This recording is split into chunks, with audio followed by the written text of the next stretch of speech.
Herkese merhaba. Bugün haricide bir röportajda daha karşınızdayız. Doktor Hisham Hellier bizim sorularımızı yanıtlayacak. Welcome, sir. Thank you. Pleasure to be. First, I want to start with a more domestic situation in the UK. We have seen in the last 5 years there were 4 different adults. It was mostly the same party in the Conservative Party, but in the end we have seen many different faces ruling the country. Despite having all these changes, we did not necessarily see a change in the foreign policy of United Kingdom. After the Brexit, how would you assess the foreign policy in the United Kingdom? Do you think it was stable? Well, first, thank you very much for having me here. It's a pleasure to be here. I think that's a good question. I think that it's good that you brought up Brexit, because Brexit, I think, was an accelerant of certain dynamics. I don't know if it was something terribly new. And this trend, I think, has affected our country's society, our political situation, our social dynamics, and I think that impacts on foreign policy as well. And when you see the rise of, for example, the Reform Party in the UK, I think that's part and parcel of the same trend that resulted in Brexit. And you can see parallels in other European and Western countries as well. But when it comes to foreign policy, I think a lot of things have remained relatively stable, partly because I think the country was far more concerned with focusing inwardly than it was focusing outward. Foreign policy isn't the first priority of any government. What is going to be most important to a democratically elected government is going to be the priorities of its voters. And certainly the voters over the past few years, even when it came to Brexit, it was always about a domestic issue. It's about how this impacts on the UK. So when it comes to foreign policy, you've seen some changes. So, for example, there are 2 major, I think, foreign policy issues that occupy the UK, what foreign policy does occupy the UK at present. The first is Russia's invasion of Ukraine. The second is the devastating war that Israel is wreaking on Gaza. To a lesser extent, the future of the UK with the European Union, but that's a long-term issue as opposed to an immediate crisis that is upon us and is exacerbated or is connected, let's say, to what's going on with the Ukraine. When it comes to Ukraine, I think the policy has been pretty steady, actually, over the past 5 years. I don't see there having been much change in this regard. When it comes to Gaza, there's been somewhat of a significant change over the past year. I don't know how substantial I would characterize it, but it's only significant. So you would not have seen, for example, a Labour government cut funding to UNRWA, and indeed it restored funding to UNRWA. You would not have seen a Labour government, I think, sanction certain ministers. It did happen under Labour. And of course, a Palestinian state is viewed to be recognized at the United Nations by the Nevertheless later in September. This, I don't think, would have happened under a conservative government. But I say these are significant. I don't say they're substantial, because I think substantial change would have resulted in far more aggressive sanctions and cutting of trade and real, genuine policy change when it comes to the UK's relationship with the State of Israel. That would have been substantial, but I do think you could say there have been significant changes. You talked about the Reform Party UK. We have seen, as you mentioned, a more stable foreign policy in the years, but when you look into the polls that's been conducted in the UK, we are seeing Reform Party UK to be pretty dominant in the country right now. And if in a case where they win and they start being in charge of UK, do you think there will be a radical change in the foreign policy of the nation? So first, I hope you're wrong, because I don't think it would be good for our country to have the Reform Party in charge. I do think that the polls are concerning, and I think this is what you get when you address the rise of right-wing populism by simply echoing many of their concerns in the way that they talk about them.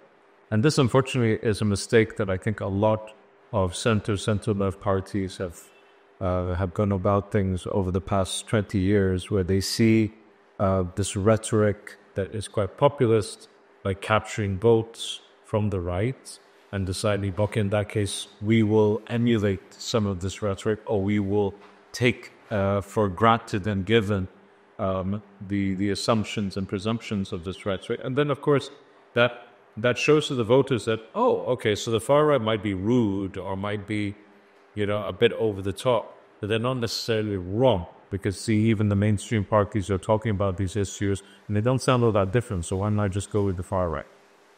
So I think that that's been quite the mistake on the part of many parties in the Euro, and I would argue in the West more broadly, over the past 20 years, where this type of right-wing populism has really become mainstream, particularly when it comes to discourse around migrants, around Muslims, and Muslims aren't always migrants, huh? That otherization of communities in many of our countries, I think, has become very mainstream. Having said that, again, I hope you're wrong, scenario where Nigel Farage of the Reform Party take office in the UK as His Majesty's government, foreign policy isn't simply done overnight. It doesn't change overnight either.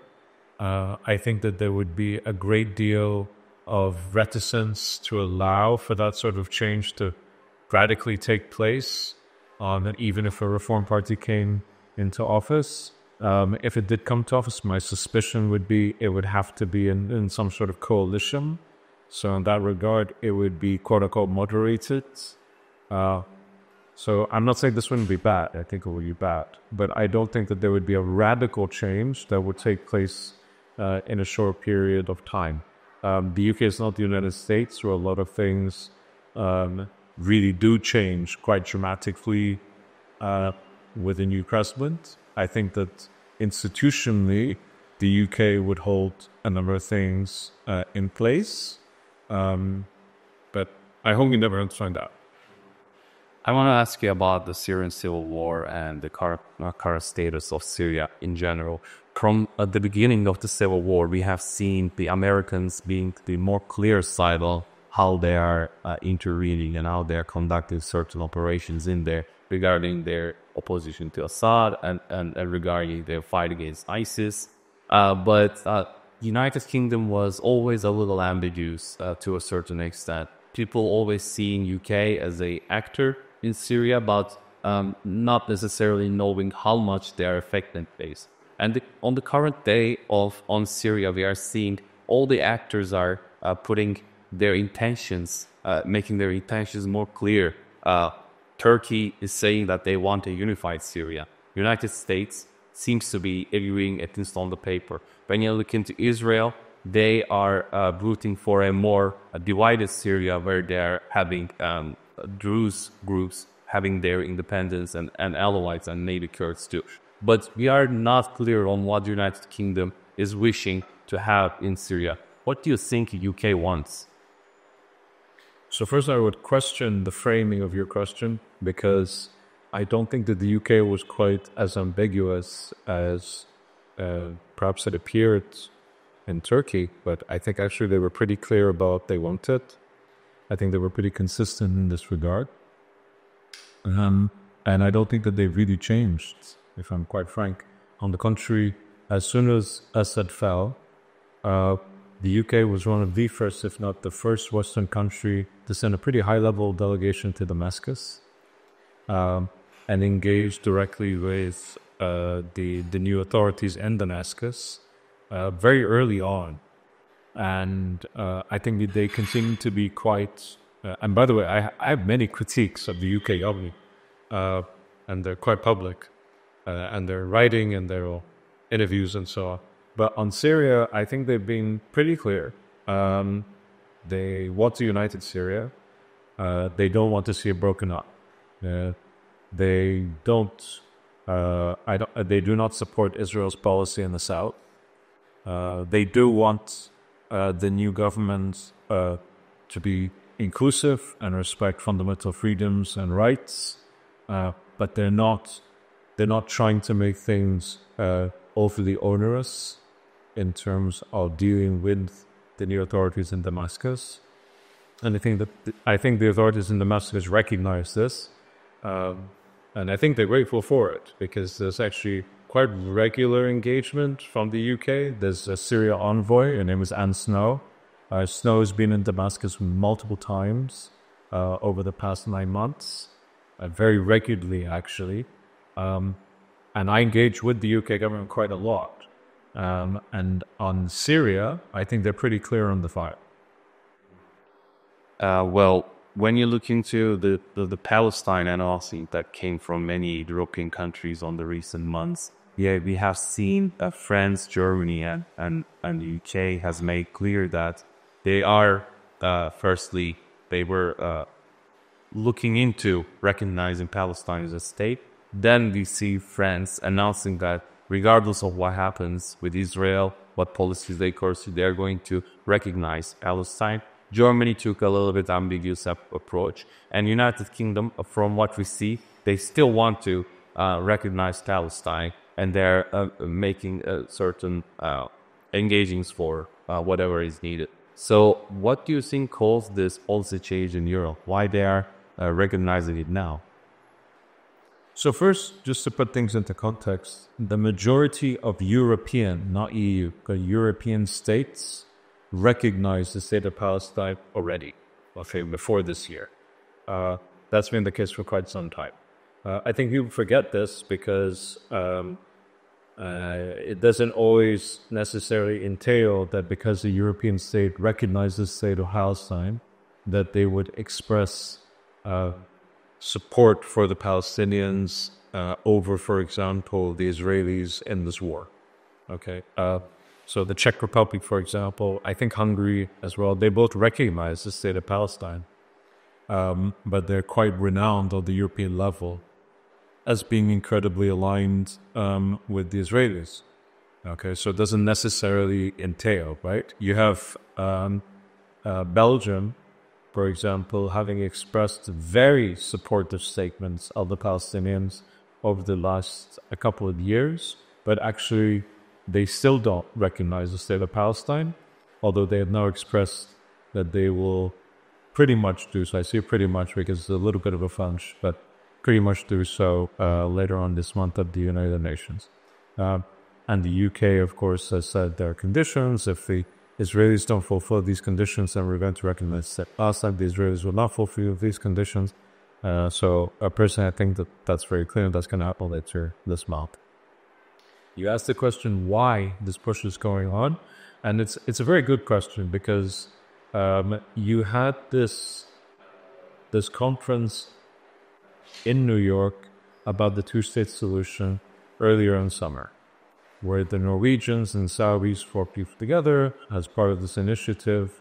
The French and Saudis, and the Norwegians spoke at this conference. And of course, Norway did not recognize the state of Palestine until quite recently.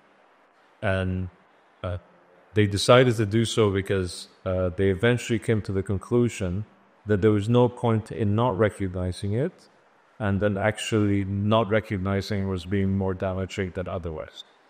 But at the conference, the foreign minister said something very interesting. And he talked about the Oslo Accords and the peace process that emanated from the Accords. I said these were all born out of goodwill, with good intentions, but with a major flaw. And the major flaw being that there were no systems of accountability for violations that would be carried out during the peace process by either side. Okay, so if any side violated international law, there wasn't going to be a system for holding them accountable. But what the peace process did give the possibility for was for states worldwide to say that they were, quote unquote, doing something about the situation in Israel-Palestine by supporting the peace process. But of course, what did that mean? And for many years, you saw these expressions of remorse or whatever it was after what crisis, saying, we support a two-state solution, we support the peace reports, we support the peace process. And I think this gave many states the ability to avoid actually having to do something, okay? Because a peace process where the occupying power is not held accountable for violations against the occupied territory simply means that you're validating and legitimizing the occupying power's occupation. Okay? And this eventually, I think, is what happened to the Oslo Accords, that it became a way to facilitate occupation as opposed to ending it, because there weren't systems of accountability. Now, when it comes to the recognition that of the state of Palestine that is currently discussed, and I think that you'll see a few more states express their support for such recognition at the UN later this month, I think it runs the risk of falling into the same trap, where states will recognize the state of Palestine, but that they won't actually do very much thereafter. Okay, this is a trap. It's a trap that perhaps states need to get into in order to get out of, and so they have to do this first in order to go further. So I do think it's a positive step, because once you establish beyond all doubt that there is a state of Palestine and that its territory is being occupied, then you have to do something about that occupation. But it could also become a way for states that do not recognize the state of Palestine to say, okay, we support Palestinians, so we're going to recognize the state of Palestine. It's like, very good, but then what? What do you want to do about the apartheid that occurs in the West Bank? What are you going to do about this genocidal war in Gaza? What are you going to do about your relationships with the state of Israel when it comes to this issue or that issue, and so on? Or are you simply going to recognize? If you're simply going to recognize, then it won't make you terribly different than states that already recognize the state of Palestine, but actually have incredibly good relations with the state of Israel. Yeah. Well, you just said it yourself. Exactly, but I want to emphasize on the question that you just asked. What are they going to do if the country that they just recognize is getting occupied? So now that Israel made a clear threat that if this European countries recognize Palestine, they're going to annex a significant portion of the West Bank. So if that happens, what reaction that United Kingdom or any other European country is going to give? Do you see sanctions being on this, military or civil? So first, I don't think that they will annex. I don't think they will annex, not because of anything you just mentioned. I think they won't annex for a much more simple, crude reason, which is that the United States does not want them to annex the West Bank at present, because the Trump administration, I think, is concerned that if they did so, that it would threaten the Abraham Accords with the United Arab Emirates. And this has been very clear over the last few days. The UAE has come out publicly and said very clearly to the Israelis, if you annex the West Bank, that's the end of any even suggestion of a two-state solution and the end of regional integration. When they say regional integration, they mean integration that includes the state of Israel into the wider Middle East. And there have also been reports indicating that they made this clear to the Americans as well, that don't let the Israelis ruin Trump's legacy around the Abraham Accords. I think it worked. I think actually this tactic worked. So I don't think the Israelis will annex. But I want to point something out which I think is important for your viewers and listeners to know. Annexation is already happening. When Israel defines a certain area in the West Bank as state land, it doesn't need to be annexed in order for it to be essentially part of the state of Israel. Okay, when it says that state land, it's expropriated for the state to use. Okay, so it may not come under quote-unquote annexation, but that's simply a difference without a distinction. If you see what I mean. So I think that's a separate issue around annexation or not. But let's say they did annex. Then one thing that was very interesting about Belgium's declaration, which I think was earlier this week, first they said we recognize a state of Palestine.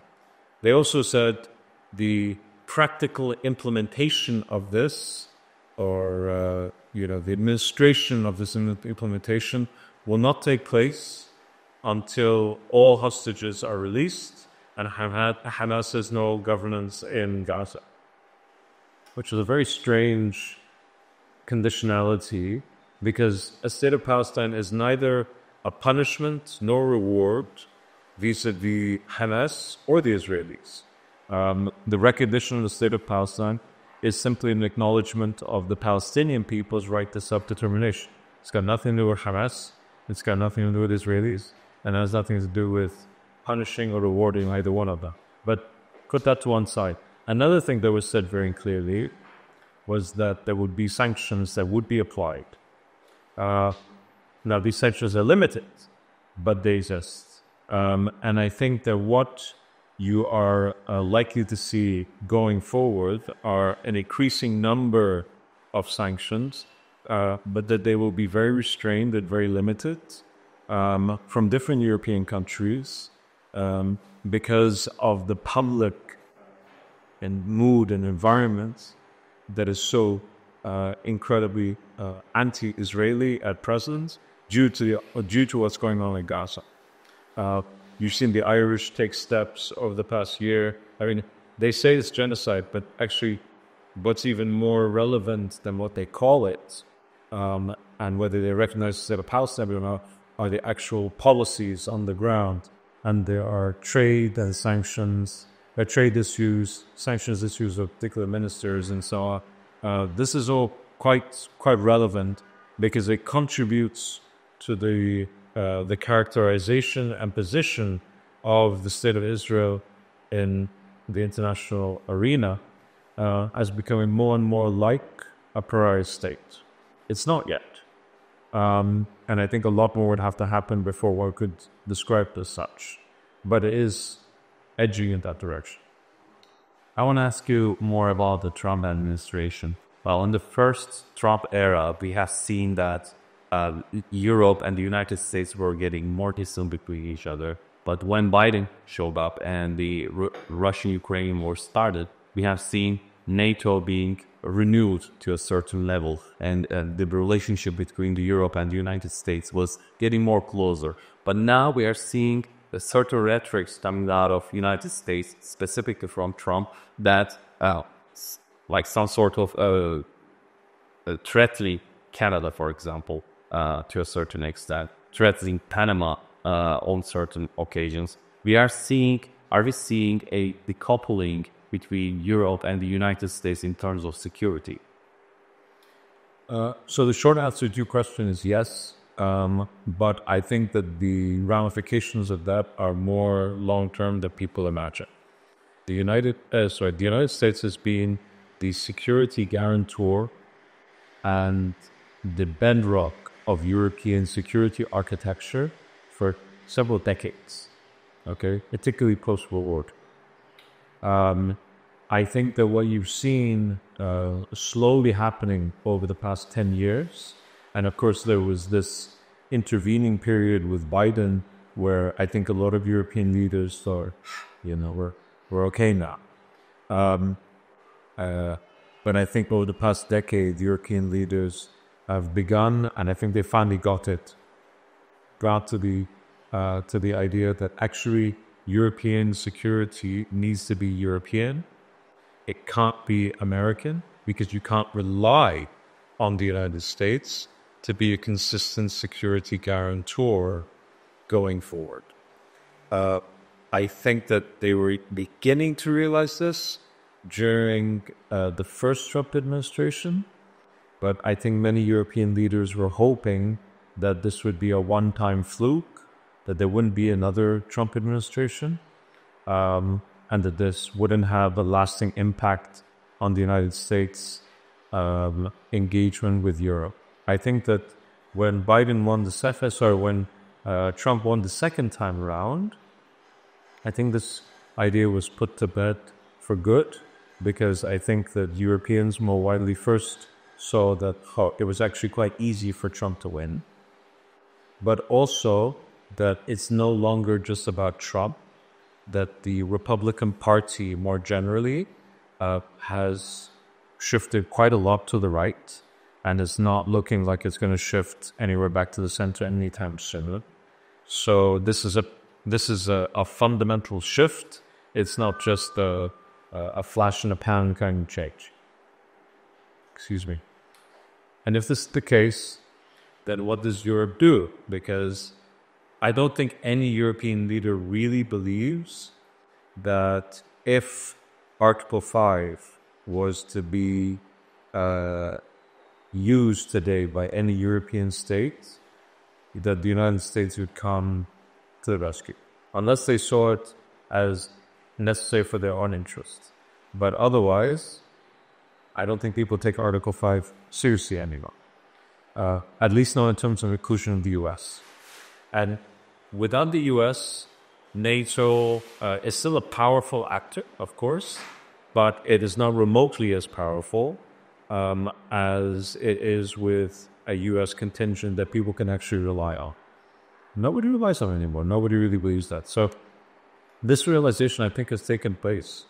And I think European leaders were really caught, not by surprise, but, really quite shocked by how Trump engaged with Putin, and how the Trump administration is engaged with Ukraine. I think that they take this very seriously. But of course, they're kind of stuck. So you've seen an increase in defense spending across the continent, including in the UK, by the way.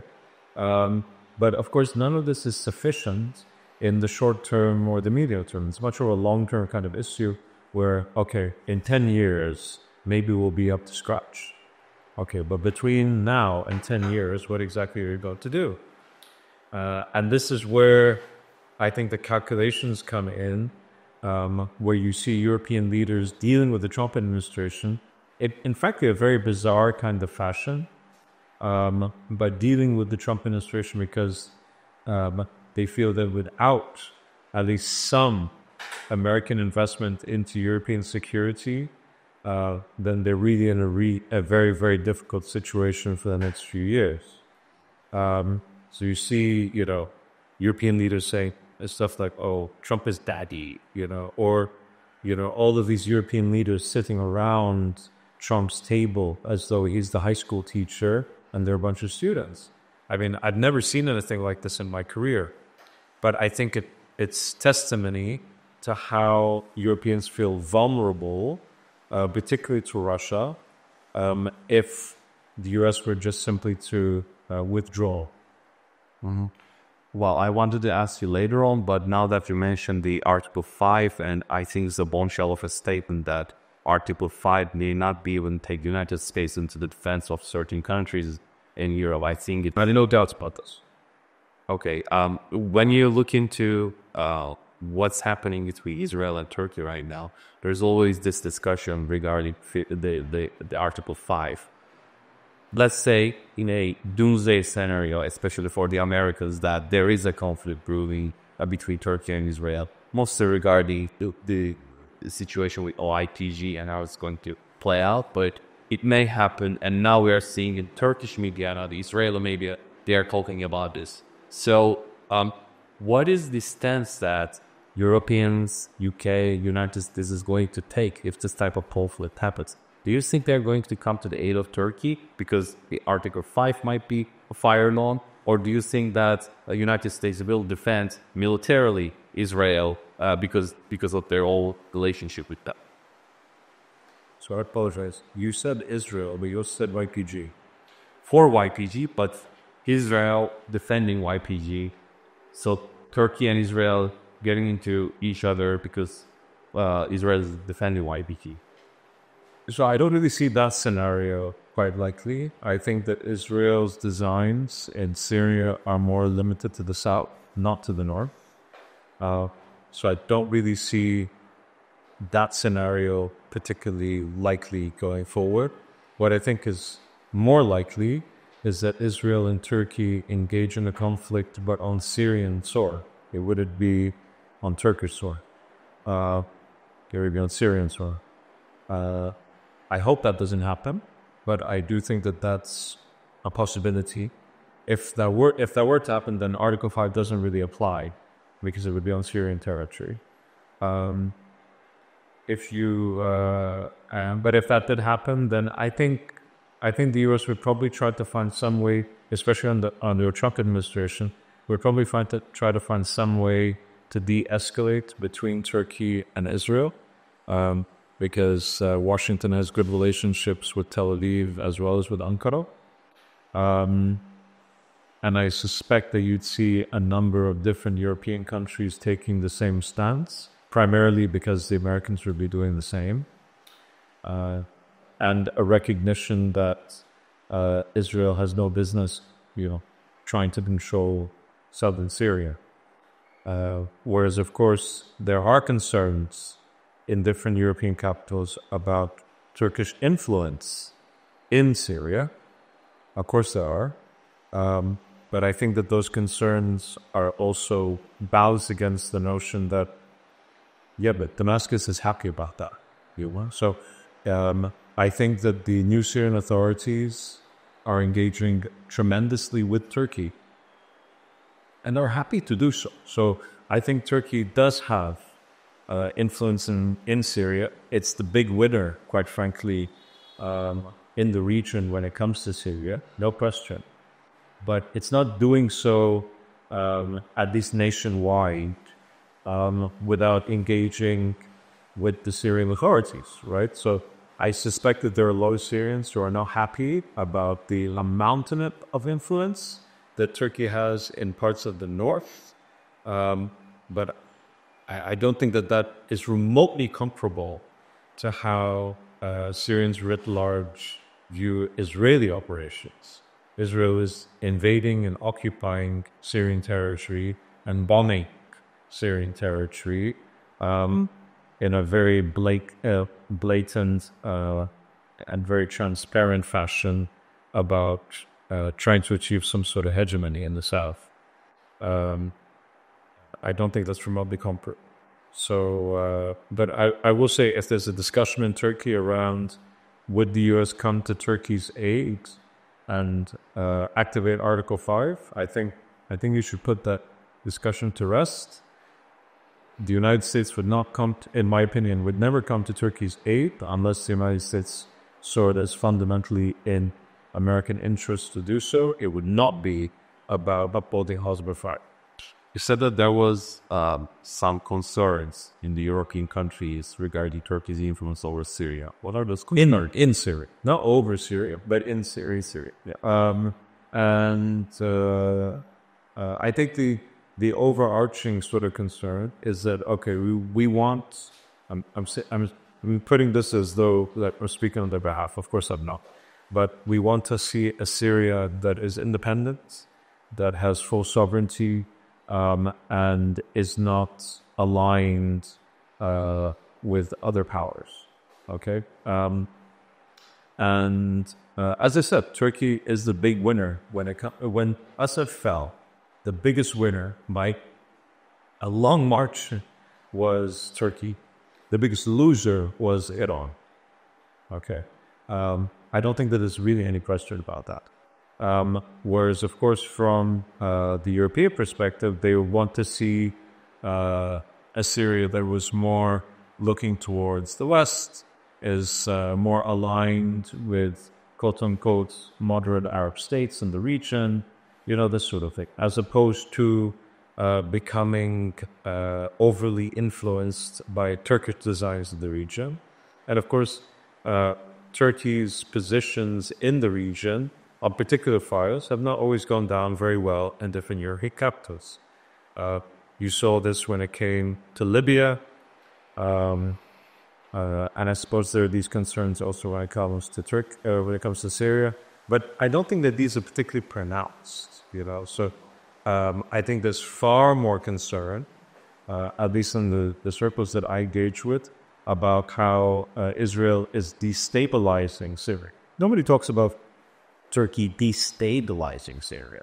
They talk about Turkish influence, but not Turkey destabilizing. On the contrary, Turkey is very clear about wanting unitary states, not wanting any division in Syria. So I don't think that that's remotely coupled. Well, when you look into the relationship between Israel and YPG now, there has been talks of a corridor being opened from Israel, from Jerusalem to going into the YPG, and there is discussions for Turkey to push YPG to integrate into the new Syrian government. Yeah. But from what we've seen the last weeks, that is not happening. There is no progress being made on that front. And the Syrian Special Envoy of United States, Tom Barak, was giving a little not certain statements on the subject. First, he was clear that the United States wants a integrated Syria. Then he said that something a little less than a federation is kind of okay. Then in the end, he said that there's no plan B for Syria and they must integrate. So we don't, in Turkey, I think it's the biggest subject right now when it comes to foreign policy. What is going to happen to YPG? Do you think they're going to integrate to Syria, or do you expect a military operation happening from Turkey to YPG? I really hope there will be no military operation, because I think Syria has seen enough of war. Okay? And I think that this is true in the south, in the north, in the west, in the east. I do think that it's imperative that there be a singular unitary command for military forces, for defense forces, for police forces in any state that is the Republic of Syria. Okay? The Syrian Arab Republic should be, or Syrian Republic decided it would be a Syrian Republic as opposed to Syrian Arab Republic, although keeping in mind the label Syrian Arab Republic, I bring this up because you brought up the Kurds. The Syrian Arab Republic, the name, it predates the Ba'ath Party. Okay? But leaving that aside, it's not really doable, in my opinion, or sustainable to have separate military commands in one single country. Okay? And I think that the SDF and the Kurdish-dominated forces in the north should come under the command of Damascus, in the same way that all parts of Syria should come under the command of Damascus. Now, having said all of the shoulds, let me go into what the problems are in the wills of the woods, okay? After what happened on the coast with the Alawite community earlier in the year, what happened in Sueda, okay, early over the summer, I think was very damaging to Damascus and very damaging to Damascus's claim that they could effectively and properly maintain control without any descending into sectarian violence. And there was very ugly sectarian violence that took place against Alawites and against Druze. Of course, there was also a lot of violence against Sunni communities as well, okay? But as a result of this taking place, because remember, the Sunnis are a majority, okay? The fact that this happens to minorities gives it a different, how should we say, emphasis in terms of considering, okay, will this new Syria be one where the majority can also take care of the interests of the minority or not? And I think this was the most devastating blow to the transitional process thus far over the past 9 months. Up until the killings on the coast, I think there was still this image of Damascus be quite capable of transitioning into effectively a quote-unquote political Islamist government, but one that would take care of different groups under its control, other types of Muslims, Alawites, Druze, Christians, and so on. And I think that I think the coast really interrupted this kind of perception, and Soweto, I think, really did a tremendous amount of damage.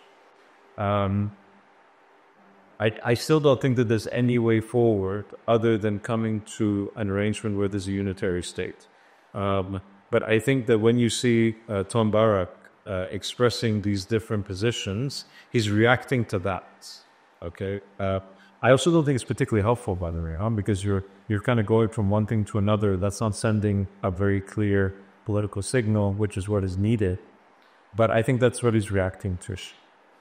There was a certain amount of momentum in terms of getting sanctions lifted from the US, sanctions from the Europeans as well. Ahmed Shara, the Syrian president, is meant to attend UNGA, which will be the first time the Syrian president has actually addressed UNGA in, I think, 60 years. I think it was 57, the last time a Syrian president actually addressed UNGA, something like that. He still can't because he's still on the sanctions list, and the Chinese are the ones that are holding it up. So wait to see if that's going to change over the next week or so. But there was this momentum, and that momentum got interrupted with the events of Soweto in particular. I think this corridor idea is a pipe dream. I don't think people really know what the map looks like when it comes to Syria.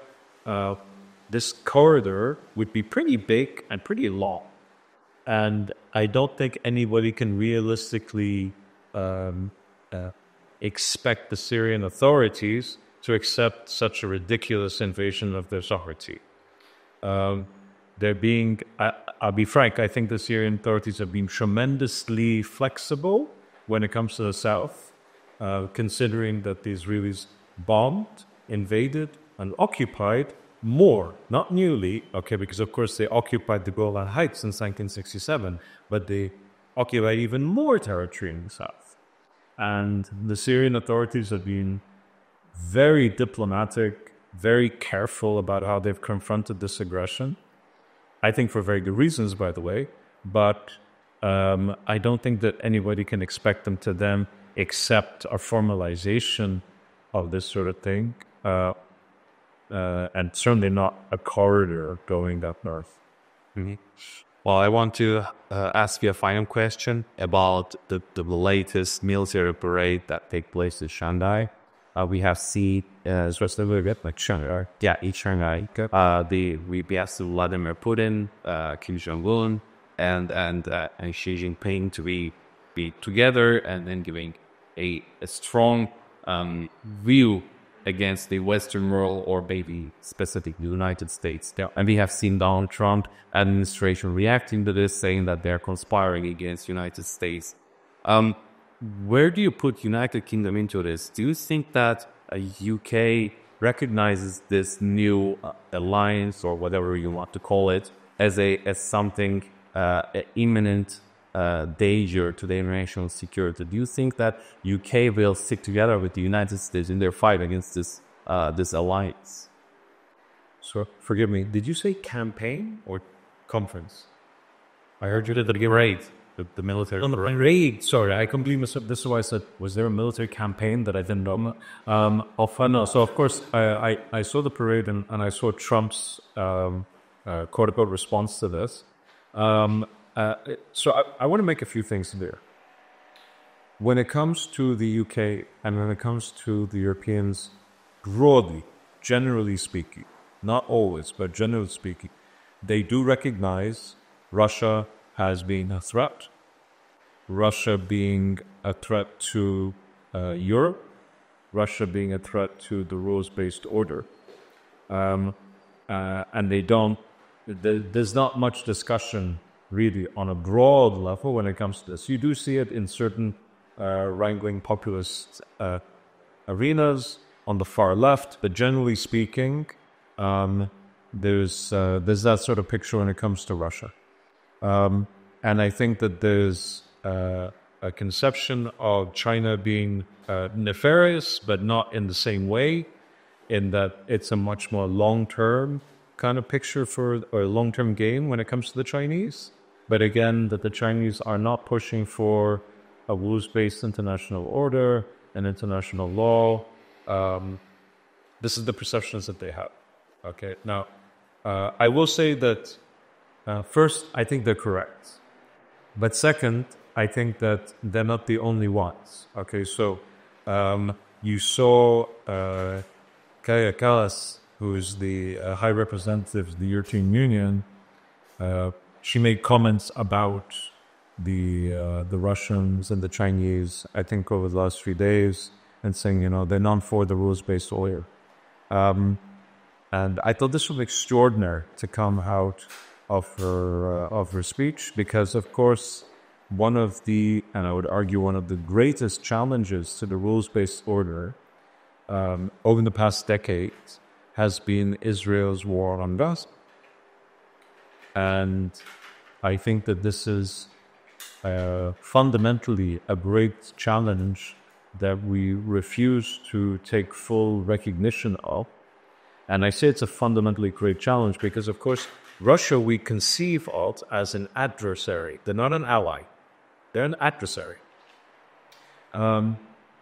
Israel is an ally. Israel is not an adversary. We don't have much leverage on the Russians.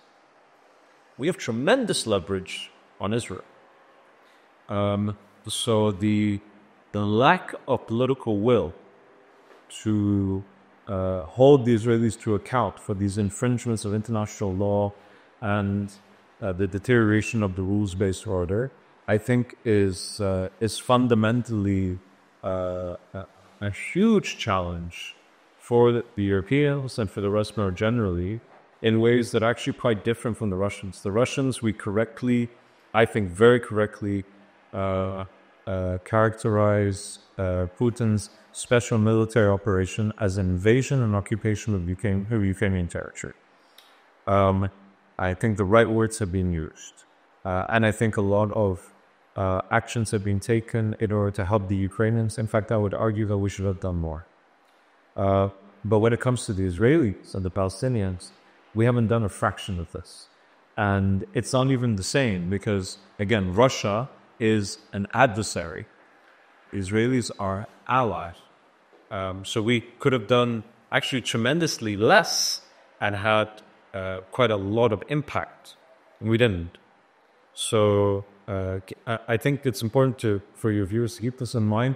Yes, I think Europe more generally views Russia and China as being fundamentally bad actors on the international scene in different parts of the world for the short term, particularly when it comes to the Russians, and for the medium to long term when it comes to the Chinese.